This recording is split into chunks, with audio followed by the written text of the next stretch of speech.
Hi everyone, I hope you're well. It's just my voice today rather than a video. I'm just testing out different things. So your Walt says identify how many tens and ones are in a number, and you're going to need just paper and a pencil. That's all you're going to need. So just to let you know how it all works, so it's nice and simple. I'm going to show you a couple of slides just as examples. Now, when I show you those slides, you don't need to do anything. You just need to look at those slides, and it's just the examples of what you will then do. And it will be the very last slide where you will then go off and do the work. So for most of the slides, it will just be like in school, how I model it and tell you what we're going to do. And then the last slide will be actually the work that you will need to do. Okay? So let's have a look.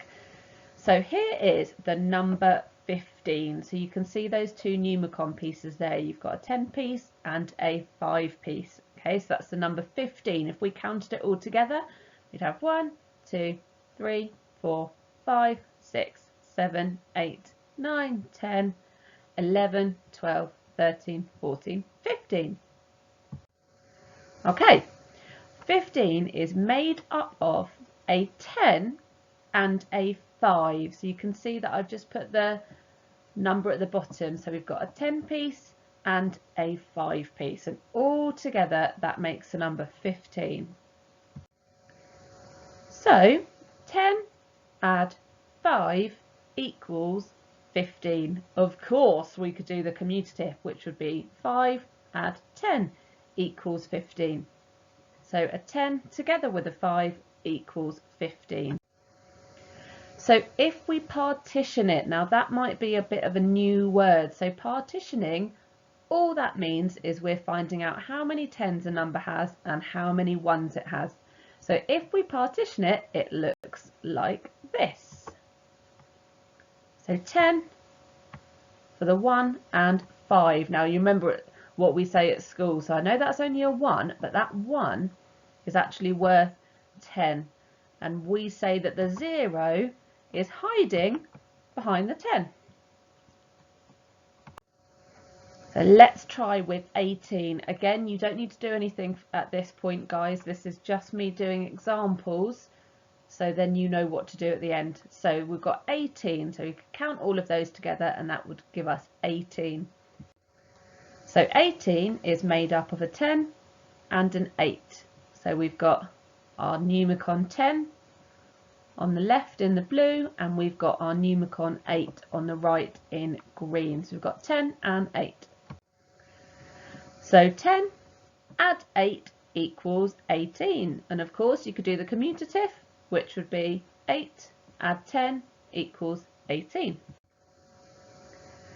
So if we partition it, it looks like this. So there's our number 18. So the 1 is worth 10 and the 8 is just worth 8. And about the 0, we say that the 0 is hiding behind the 10. Right, last example of a number. Okay, so we've got, let's try with 23. So this is different now because we've got 20 rather than 10. So 23, this time we've got 1 10, 2 10s and a 3.